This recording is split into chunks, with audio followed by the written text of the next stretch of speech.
اور وہ ترقی کرتے ہوئے آگے سے آگے بڑھتے چلے جائیں گے، جسے قرآن آخرت کہتا ہے۔ یہی قرآنی آخرت ہے، اور قرآن اپنے بیانات میں اسی کو قدرت کا انصاف اور آخرت کی زندگی کہتا ہے۔ مگر جو ہمارا مذہب ہے، پھر کوئی بھی مذہب ہو، یہودیت ہو، عیسائیت ہو، ہندوازم ہو یا مذہب اسلام، لوگوں کو قرآنی تعلیمات سے بھٹکا کر انہیں جھوٹے سبزباگ دکھاتا ہے اور لوگوں کی موجودہ اور آنے والی زندگی کو جہنم بنا دیتا ہے، جس کی وجہ سے کسی بھی مذہب کے پیروکار نہ اس زندگی میں آگے بڑھتے ہیں اور نہ ہی وہ آخرت میں کامیاب ہوتے ہیں، کیونکہ آخرت کی زندگی ہماری موجودہ زندگی کے موازنے میں دی جاتی ہے، جس میں موجودہ زندگی کی شبیہ اور عکس ہوتا ہے۔ بہرحال ہمارا مذہب قرآنی تعلیمات کو ہرگز نہیں مانتا۔ ہم واپس آتے ہیں سورہ بقرہ کی آیت 25 کے درست ترجمے کی طرف۔ قرآنی لفظ بشر کے درست معنی کا عملی مظاہرہ یعنی کسی شے کو چھوڑنا، چلانا، آگے منتقل کرنا، ریلیز کرنا۔ دیکھنے کے بعد آپ کو اس قرآنی لفظ بشر اور اس کے ماخوذات کا درست ترجمہ کرنے کے لیے کسی لغات الفلاں یا تفسیر فلاں کی قطعاً ضرورت نہیں۔ جو کچھ ان لغات اور تفسیروں میں لکھا ہے وہ سب کا سب بیکار من گھڑت ہے، جو صرف آپ کو بہکا کر سیدھے راستے سے ہٹا کر مذہب کی خرافات کی طرف راغب کرنے کے لیے مذہب کے کارندوں نے گھڑ رکھا ہے۔ آپ نے بشر کے بنیادی لفظ سے ماخوذ المباشر ضرور دیکھا ہوگا۔ آپ کو کسی عربی ٹیلی ویژن کی براہ راست نشریات دیکھنے کا اگر موقع ملے تو آپ ٹیلی ویژن کی اسکرین کے کسی کونے میں پوری نشریات کے دوران المباشر لکھا ہوا پائیں گے۔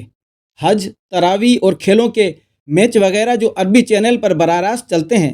ان سب میں آپ کو اسی لفظ المباشر کی چھوٹی سی تختی اسکرین پر مسلسل دکھائی دے گی، جو ناظرین کو یہ بتانے کے لیے چلائی جاتی ہے کہ یہ پروگرام براہ راست دکھایا جا رہا ہے، براہ راست چل رہا ہے، براہ راست چھوڑا جا رہا ہے، اس کا ظہور براہ راست ہو رہا ہے، یہ آپ تک براہ راست منتقل کیا جا رہا ہے، یہ پروگرام براہ راست ریلیز ہو رہا ہے۔ کیونکہ المباشر کا بنیادی لفظ بشر وہی ہے جس کے ماخوذات قرآن میں بھی استعمال کیے گئے ہیں،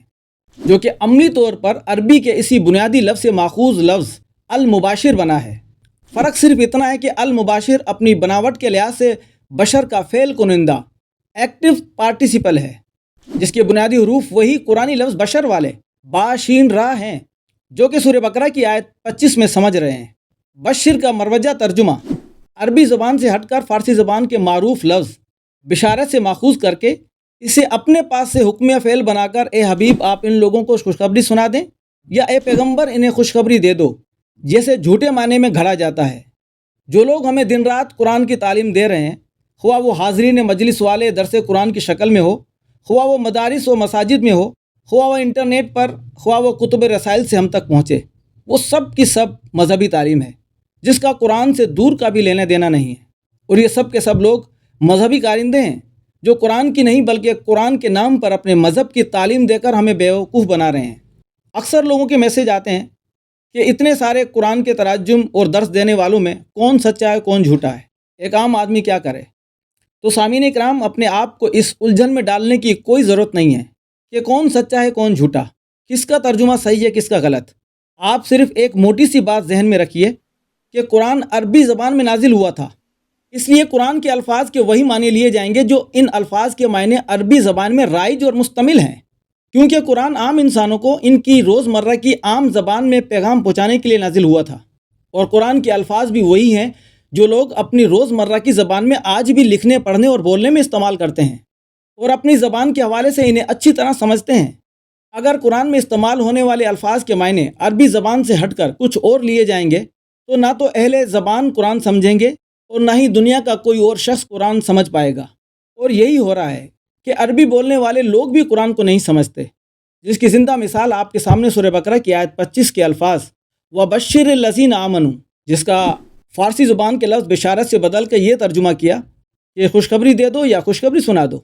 حالانکہ سورہ بقرہ کی آیت 25 میں وَبَشِّرِ الَّذِينَ کو قوانین الہی پر چل کر صالح اعمال کرنے والوں کو چھوڑ دیے جانے، انہیں بخش دیے جانے، ان کو رہا کر دیے جانے، ان کو ریلیز کر دیے جانے اور ان کی آگے منتقلی کی بات کی گئی ہے،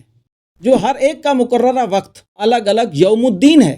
اور اس یوم الدین کے مالک و منتظم اللہ تبارک تعالیٰ خود ہیں، مالک یوم الدین، جو اپنے حکم پر چلنے والے لوگوں کو ان کے صالح اعمال کے بدلے میں جزا سزا دیتے ہوئے ان کے اعمال کے مطابق انہیں خوشگوار اگلی زندگی عنایت فرماتے ہیں۔ بشیر سے اگلا لفظ آمنو سے مراد اللہ کا حکم بجا لانے والے یعنی پکا اقرار کرنے والے پر امن پیروکار ہیں۔ اس کے بعد حرف ربط واو یعنی اور کے ساتھ وعامل الصالحات کا معروف قرآنی جملہ آ رہا ہے، جس کے تراجم ہر ایک نے اس کے بیان سے ہٹ کر بالکل غلط کر رکھے ہیں۔ ہر تحریر و تقریر اور تمام تراجم و تفاسیر میں وعامل الصالحات کو اچھے کام اور نیک کام سے تعبیر کر رکھا ہے۔ اگر پوچھا جائے کہ بھائی نیک اعمال ہیں کون سے نیک اعمال ہیں، تو ہر ایک اپنے مذہبی خیالات کے مطابق نیک کاموں کی لمبی چوڑی فہرست وعامل الصالحات کے بارے میں بتائی جاتی ہے۔ یہ سب کیوں کیا جاتا ہے؟ اس لیے کہ لوگوں کو مذہب کی طرف راغب کیا جا سکے، یعنی مذہبی رسومات، نماز، روزہ، وضو، طہارت، ٹخنوں سے اوپر شلوار کی پابندی نیک اعمال کی اولین شرط رکھی جاتی ہے۔ ایک بات سمجھ لیجئے، مذہبی تعلیمات کی وجہ سے جن کاموں کو ہم اعمال صالحہ سمجھتے ہیں وہ قرآنی عامل الصالحات کے زمرے میں نہیں آتے۔ یقیناً مذہبی اعمال صالحہ کی فہرست میں بہت سے اچھے اور نیک کام بھی آتے ہوں گے، اور ان نیک اور اچھے کاموں کو قرآن بھی کہیں اور بیان کرتا ہوگا، مگر ایک بات بغور سمجھ لیجئے کہ عامل الصالحات کے ضمن میں جتنے بھی نیک کام قرآن دان اور علماء اکرام بتاتے ہیں، قرآن عامل الصالحات کے ضمن میں ان کاموں کو بالکل نہیں لیتا۔ عاملو کے معنی ان کے اعمال یا ان کے کام بالکل درست ہیں، مگر عاملو کے ساتھ آنے والا لفظ الصالحات صرف اور صرف ان مخصوص کاموں کی بات کرتا ہے جو اس کے بنیادی لفظ صلح سے منسوب ہیں۔ اگر صلح کے معنی بھی آپ لغات الفلاح اور تفسیر فلاح میں دیکھیں گے تو آپ راستے پر آتے آتے ایک بار پھر سے بھٹک جائیں گے، کیونکہ قرآن کے تراجم میں ہیرا پھیری کرنے والے لوگ آپ اور ہم سے زیادہ ہوشیار اور چالباز ہیں۔ وہ جانتے ہیں کہ عامل الصالحات کی گہرائی میں جانے کے لیے لوگ صلح کے بنیادی لفظ کو بھی دیکھیں گے، اس لیے انہوں نے آپ کو دھوکہ دینے کے لیے پورا بندوبست پہلے ہی کر رکھا ہے۔ گویا ان کی لغات میں صلح کے معنی بھی آپ کو وہی ملیں گے جو انہوں نے عامل الصالحات کے مذہبی تراجم میں گھڑ رکھے ہیں، تاکہ ان کے وار سے کوئی بچ کر نہ جانے پائے۔ بہرحال عربی زبان کا لفظ صلح لڑائی جھگڑے اور تنازع کا متضاد لفظ ہے جو اردو میں بھی استعمال ہوتا ہے۔ صلح کے حقیقی معنی تصفیہ، مفاہمت اور سمجھوتا یعنی مصالحت ہے، اور یہ مصالحت وہ نہیں جو فارسی کے ہم آواز لفظ مصالحت والی منافقت ہے۔ یہ فارسی کے زبان والی مصالحت نہیں ہے جسے لوگ جھوٹ بول کر سچا بننے اور اپنے بولے ہوئے جھوٹ سے بری الذمہ ہونے کے لیے کہتے ہیں کہ انہوں نے فلاں کام مصالحت کی بنیاد پر کیا، جو کہ یقیناً غلط تھا، مگر اپنے آپ کو اور دوسروں کو مطمئن کرنے کے لیے اپنے مذکورہ سیاسی حربے کو مصالحت کا نام دے دیا۔ یہ مصالحت نہیں بلکہ منافقت ہے۔ یہ قرآنی مصالحت نہیں بلکہ دھوکہ ہے جو وہ اپنے آپ کو اور دوسروں کو دیتے ہیں۔ قرآن کی مصالحت اور فارسی زبان کی مصالحت میں یہی بڑا فرق ہے۔ گویا قرآن کا جملہ عامل الصالحات ان تصفیوں، ان مفاہمتوں، ان دوستانہ سمجھوتوں پر زور دیتا ہے جنہیں آپ کو اپنی زندگی میں قدم قدم پر کرنا ہے۔ آپ کو لڑنا نہیں ہے، آپ کو جھگڑنا نہیں ہے، آپ کو تنازعات ختم کر کے مفاہمت اور دوستانہ طریقے سے معاملات طے کرنے ہیں، بلکہ آپ خود بھی سمجھوتا کرتے رہیں گے، اور آپ کو مصالحت والا وہ کردار بھی ادا کرنا ہے جو مصالحتی کمیٹی یا مصالحتی کونسل لوگوں کے تنازعات دور کر کے ان کا آپس میں تصفیہ اور سمجھوتا کروا کے کرتی ہے۔ مصالحتی اداروں کا مقصد ہی لوگوں کے تنازعات دور کر کے ان میں تصفیہ، مفاہمت اور سمجھوتا کروانا ہے۔ لہٰذا سامعین اکرام، وعامل الصالحات کے اصل معنی اپنے تنازعات کو دور کر کے ان میں تصفیہ، مفاہمت، سمجھوتے کروانے کی آپ کو پوری کوشش کرنی ہے۔ بات صاف ہو گئی کہ سورہ بقرہ کی آیت 25 میں جس جنت کی بات کی گئی ہے وہ انہی لوگوں کو ملے گی جو اس بات کو مانتے ہوئے اپنے تنازعات ختم کر کے خود بھی تصفیہ کرتے رہے اور دوسروں کے معاملات بھی مفاہمت سے طے کرواتے رہے۔ اس کے آگے سورہ بقرہ کی آیت 25 میں ان لہم جناتن کے الفاظ آ رہے ہیں۔ ان لہم کا مطلب تو ان کے لیے، اس کے بعد آنے والا لفظ جناتن وہی ہے جس پر مذہب کی بنیادیں کھڑی ہیں۔ اگر جنت کا لفظ مذہب سے نکال دیا جائے یا جنت کے حقیقی معنی سمجھ میں آ جائیں تو مذہب کی پوری بوسیدہ عمارت آن کی آن میں زمین بوس ہو جائے گی۔ اگر مذہب کی بنائی ہوئی جنت مذہب میں نہ رہے تو مذہب کی طرف کوئی رخ بھی نہ کرے۔ اس لیے سادہ لوگوں کو اپنے دام میں پھنسانے کے لیے مذہب اور اس کے کارندے جنت کے لفظ کا بے دریغ استعمال کرتے ہیں، وہ قرآن کے جھوٹے تراجم کر کے اپنے مذہب کی ایجاد کردہ جنت کے جھوٹے عقیدے کو قرآن کے بیان سے بدل دیتے ہیں۔ جیم نون نون کے بنیادی حروف سے ماخوذ ہونے والا یہ قرآنی لفظ جناتن دراصل جان والا یعنی جن ہے، جس کے آخر میں آنے والا حرف تا اس کے مؤنث ہونے کی حقیقی دلیل ہے۔ جن کسی شے کی زندگی، کسی شے کے کام کرنے کی قوت اور توانائی ہے جو اپنے خواص کے لحاظ سے ہمیں دکھائی نہیں دیتی، مگر اس کے آثار اور افعال ہمیں دکھائی دیتے ہیں۔ نہ دکھائی دینے والے خواص کی وجہ سے لغات میں جن کے معنی نہ دکھائی دینے والا کیے جاتے ہیں،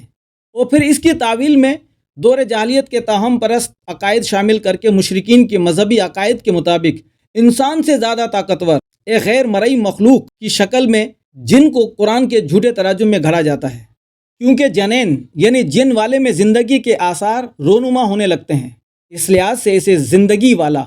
یا زندہ یعنی جن والا جنین کہا جاتا ہے۔ اسی نسبت سے جن کو عربی زبان میں الجنہ بھی کہا جاتا ہے، جو تخم کی زرخیزی کے بعد ایک جاندار انسانی جسم کی پہلی شکل کہلاتی ہے۔ قرآن اسی مرحلے کو یوم المبعوث بھی کہتا ہے، جب جسم میں دوبارہ جان ڈال کے روح اور جسم کو پھر سے ملا دیا جاتا ہے، جسے مبعوث ہونا دوبارہ پیدا ہونے کو کہا جاتا ہے۔ یعنی مبعوث کی ہوئی زندگی دراصل کسی کی کمائی ہوئی زندگی ہوتی ہے، جو ان کے اعمال کی بنیاد پر دی جاتی ہے، جو کسی شخص نے اپنے ہاتھ سے کما کر آگے بھیجی ہوں۔ یہ ڈاکٹر کاشف خان کا تراشا ہوا خیال نہیں ہے، بلکہ قرآن جا بجا یہی بیان دیتا ہے جو مذہب اپنے گورکھ دھندوں میں ہمیں سمجھنے نہیں دیتا۔ اور جہاں کہیں بھی قرآن میں جب یہ بیان آتا ہے تو مذہب کے کارندے اس قرآنی بیان کو تراجم کے ذریعے اپنی خرافات سے بدل دیتے ہیں۔ دراصل زندگی جہاں پر ختم ہوتی ہے وہیں سے پھر شروع ہو جاتی ہے۔ اس لیے عربی زبان میں قبرستان کو الجنت کہا جاتا ہے، جو زندگی کے آغاز کی جگہ ہے۔ قبرستان کو الجنہ کہنے کی سب سے بڑی مثال مدینے کا معروف قبرستان جنت البقیع ہے۔ یہ الگ بات ہے کہ ہم فارسی حدیثوں کے الفاظ یا اہل القبور کو ذہن میں رکھ کر یہی سمجھتے ہیں کہ عربی میں بھی قبرستان کو قبرستان ہی کہا جاتا ہے۔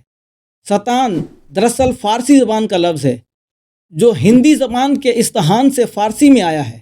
جیسے افغانستان، ازبکستان، تاجکستان، ترکمانستان، حتیٰ ہندوستان اور پاکستان بھی فارسی الفاظ ہیں۔ قبرستان بھی اسی لحاظے کے ساتھ فارسی لفظ ہے، گویا الجنت عربی میں قبرستان کو کہا جاتا ہے۔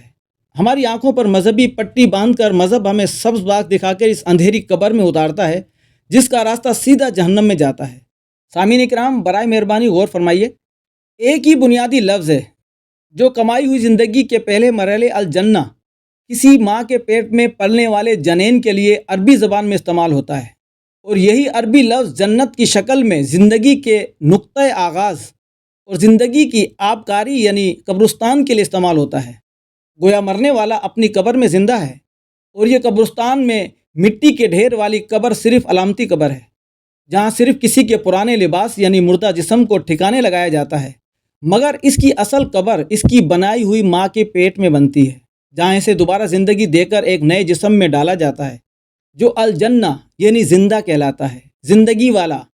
گویا جنت در حقیقت کمائی ہوئی زندگی ہے جس کے آخر میں آنے والا تا اس لفظ کے مؤنث ہونے پر دلیل سے زیادہ کچھ نہیں۔ یہی وجہ ہے کہ اپنے معنی کی وجہ سے جنت کو عربی زبان میں کمائی، کسی شے کے حصول، پیداوار یا فصل کی کٹائی، کسی شے کی تجارت میں مال بنانے اور فائدہ پانے کے لیے استعمال کیا جاتا ہے آج بھی۔ عربی زبان کا یہ لفظ جنت عام زبان میں انہی معنی میں استعمال ہوتا ہے، جس کی مثالوں کے مصدقہ ثبوت آپ اس آرٹیکل کے انگریزی حصے میں دیکھ سکتے ہیں۔ عربی زبان کے کچھ جملے یعنی کمائی، منافع اور فائدہ حاصل ہونے کے لیے جنت کا لفظ عربی زبان کے جملوں میں استعمال ہوا ہے، پروف چیک کریں تاکہ حقیقت آپ کی پکڑ میں رہے۔ جنت و اموالن یعنی مال کمانا، وقدرت ارباحها بخمسة ملايين دولار فی عام وقد جنت هذه الارباح من المبيعات دوليات۔ اس کے منافع کا تخمینہ ایک سال میں $5 بلین تھا، یہ بین الاقوامی فروخت سے حاصل ہوا۔ وقد جنت هذه الارباح من المبيعات دوليات یعنی منافع بین الاقوامی فروخت سے کمایا گیا تھا۔ وقد جنت هذه من المبيعات دوليات یعنی بین الاقوامی فروخت سے حاصل ہوا ہے۔ جنت من المبيعات الدوليات یعنی بین الاقوامی فروخت کی کمائی۔ بل وقد جنت فوق هدفها $150 ليكون اجمالی ما جنت $2250 یعنی یہاں تک کہ اس عورت نے اپنے $250 کے ہدف سے زیادہ کمایا، جس سے اس کی کل کمائی $2250 ہو گئی۔ ہی التی جنت الارباح الکبیرۃ غیر متوقعۃ، یعنی وہی عورت ہے جس نے غیر متوقع طور پر بڑا منافع کمایا۔ معزز سامعین اکرام، عربی زبان کی معروف کتب سے ہو بہو نقل کیے ہوئے عربی زبان کے وہ جملے آپ کی خدمت میں پیش کیے گئے جن میں جنت کا لفظ کمائی اور حصول کے معنی میں استعمال کیا گیا ہے، جو صاف طور پر دیکھا جا سکتا ہے۔ لہٰذا قرآن اگر واقعی میں عربی زبان میں نازل ہوا تھا تو عربی زبان کی روح سے جنت صرف ایک تل کے برابر ایمان رکھنے سے نہیں ملتی، بلکہ کمانی پڑتی ہے، اس پر کام کر کے اسے حاصل کیا جاتا ہے۔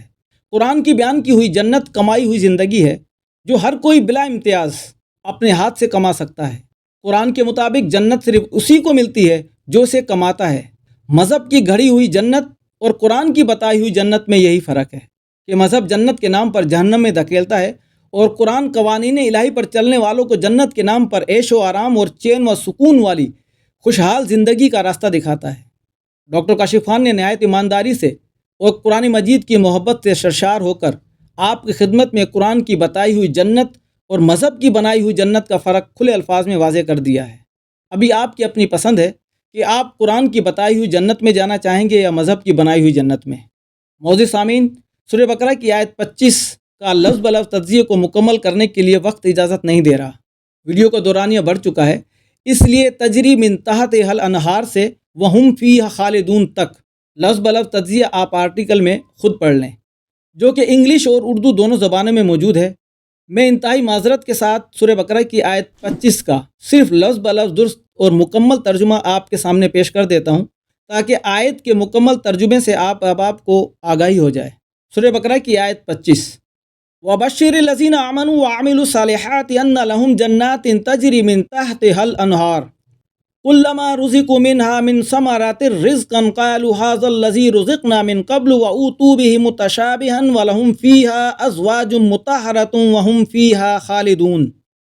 وَبَشِّرِ الَّذِينَ آمَنُوا، اور آگے بڑھنے والے جو ہیں اور بچنے والے جو ہیں وہ پرامن پیروکار ہیں، وہ امن پسند ہیں۔ وَعَمِلُوا الصَّالِحَاتِ، اور وہ دوستانہ مفاہمتی کردار ادا کرتے ہیں اور وہ دوستانہ سمجھوتے کرتے ہیں۔ أَنَّ لَهُمْ جَنَّاتٍ، تو ان کے لیے ان کی کمائی کا بدلہ، تو ان کے لیے ان کی کمائی ہوئی زندگی کا بدلہ، تجری من تحتها الانہار، آرام دہ زندگی کے آگے بڑھتے ہوئے دھارے کے اندر، آرام دہ پیٹ سے نکل کے پرسکون زندگی کے آگے بڑھتے ہوئے بہاؤ میں، کلما رزقوا منہا من ثمرات رزقا، اور وہ سب جن کو ایک مفید، کامیاب، مؤثر، فائدہ مند زندگی ملی، قالوا هذا الذي رزقنا من قبل وأوتوا به متشابها، انہوں نے اس بات کا اظہار کیا کہ یہ جو ہمیں زندگی ملی ہے وہ ہماری پہلی زندگی کے موازنے کے سبب سے ہے۔ فیہا ازواج مطہرۃ، اور ان کے لیے اس میں اچھے سلیقہ مند ساتھی ہیں اور اس میں ان کے لیے سراہنے والے مہذب ساتھی۔ وہم فیہا خالدون، اور ان میں ان کے دیر پا ہم خیال ہیں اور ان میں ہم آہنگ مستقل ساتھی ہیں۔ معزز سامعین، یہ تھا سورہ بقرہ کی آیت 25 کا لفظ بلفظ درست ترجمہ۔ اگلی ویڈیو تک اجازت دیجیے، اپنا اور سب کا بہت خیال رکھیے۔ اللہ حافظ۔